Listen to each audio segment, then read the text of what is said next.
preponderância da luz.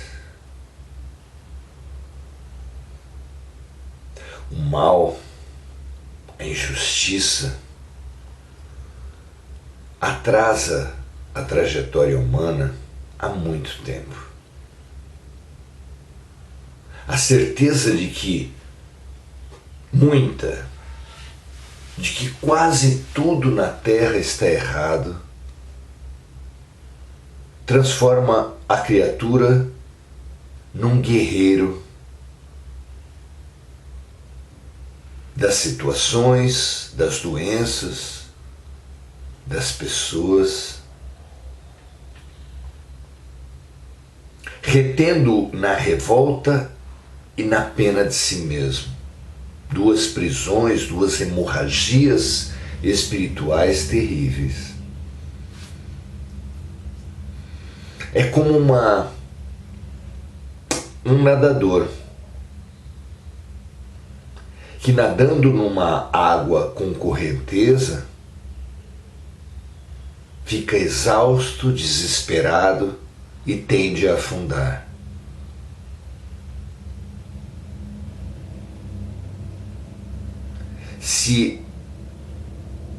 O que deve fazer um nadador experiente?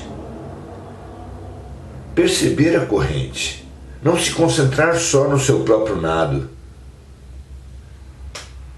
questionar o sentido do seu exercício, o sentido da sua trajetória.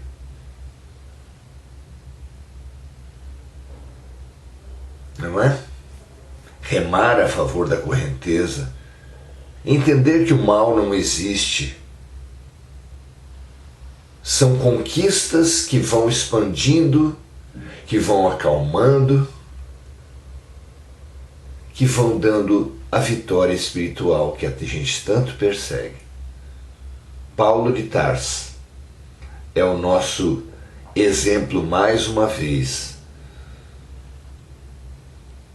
Como diz o livro Paulo e Estevão e atestam os Atos dos Apóstolos, aqui no capítulo 26, versículo de 30 a 32, ao final da vida dele, na parte final da vida dele, mas ainda não era o fim, ele foi chamado para ir a Jerusalém, quando já tinha feito as suas missões fabulosas ao longo do Mediterrâneo, com grande repercussão, com enorme produtividade, gerando no judaísmo, no pior lado do judaísmo, a inveja, a revolta, o ódio.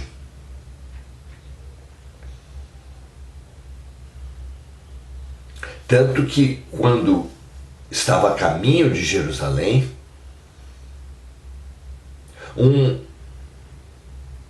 amigo, um cooperador do cristianismo, mediunicamente, o avisou que lá ele sofreria, seria preso, mas que não seria o fim, ele ainda iria a Roma.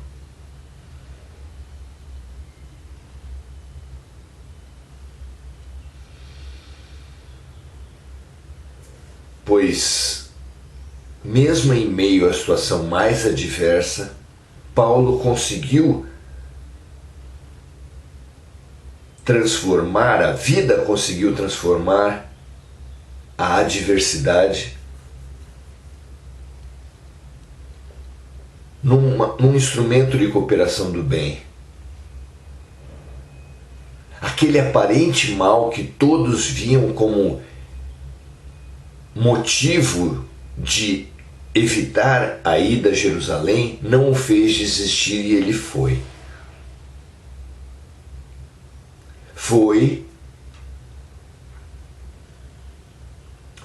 tomado por um bando de desordeiros a serviço do Sinédrio,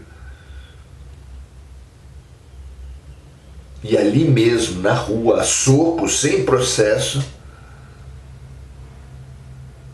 ele seria morto se não fosse uma patrulha romana que chegou até ele.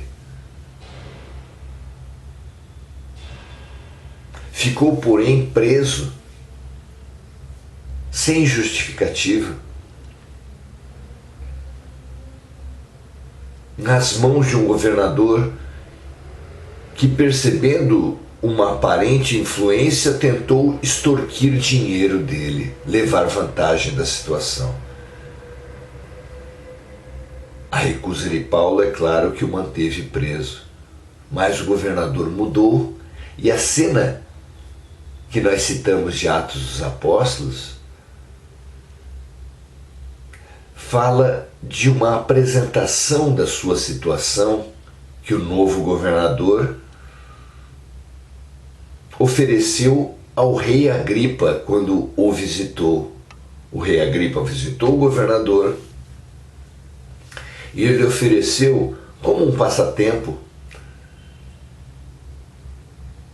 o contato com Paulo, que aproveitou tudo e, perante a grande sociedade, a nata da sociedade e as autoridades, pregou o Evangelho.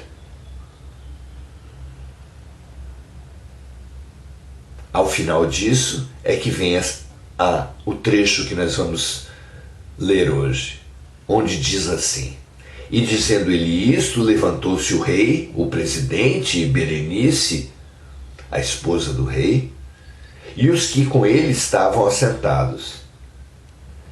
E apartando-se dali, falavam uns com os outros, dizendo: este homem nada fez digno de morte ou prisões. E Agripa, o rei, disse a Festo, o novo governador: bem podia soltar-se este homem se não houver apelado a César. Parece um erro, uma injustiça, um azar de Paulo, mas será?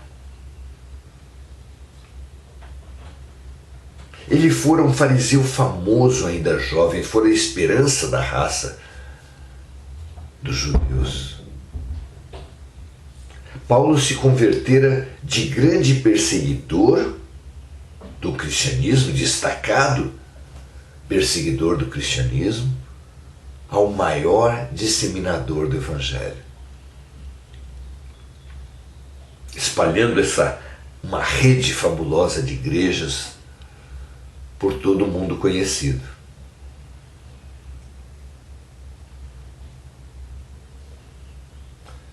Feito esse maior inimigo do pior cristianismo, do pior judaísmo, chamado a Jerusalém, como dissemos, foi avisado, mas foi assim mesmo. Quase linchado, preso, foi mantido na cadeia.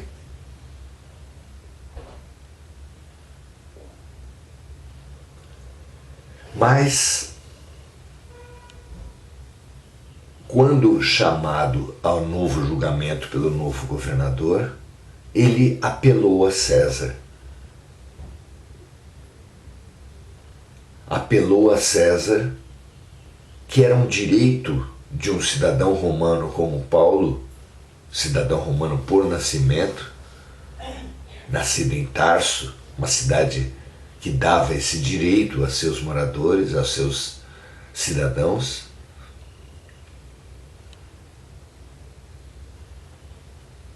Foi-lhe dado esse direito. Se fosse libertado ali, certamente os judeus o matariam. Com a apelação a César, foi transportado com toda a segurança do Império Romano à capital do Império. Lá, libertado, inclusive pelo testemunho das próprias autoridades que com ele viajaram até Roma, onde não deixou de pregar, curar, realizar prodígios. Iniciou na capital do Império um grande movimento, fortaleceu as comunidades, viajou para cidades e países ao redor, sempre disseminando a palavra de Jesus, o testemunho de Jesus, as curas do Mestre. É fabuloso perceber como o mal, sem saber, é claro, serve ao bem, como não cai uma folha de uma árvore, como Deus escreve certo por linhas tortas. Infeliz daquele que, se prevalecendo de uma aparente autorização do mal, de um aparente domínio do mal, se entrega ao mal, dando largas a projetos egoístas, violentos, corruptos, terríveis. Feliz aquele que percebe a chave dada por Jesus, que diz: se o escândalo ser necessário, que o bem se serve do mal para ensinar e curar a todos. Já que o amor só pode amar em liberdade, o bem encaixa o mal, o aparente mal, o escândalo, torna-o necessário a todos os viventes, sem tirar a responsabilidade daquele que o cometeu. Feliz daquele, então, que serve ao bem em paz, consciente da justiça e da bondade perfeitas que presidem tudo. Estudemos nos livros e na vida, alcancemos essa serenidade e pratiquemos o bem. Não importa os cenários, não importam as aparências, não importa o que aconteça nesse brevíssimo intervalo da vida na Terra, pratiquemos o bem em aliança com a eternidade. Um grande abraço, até a próxima.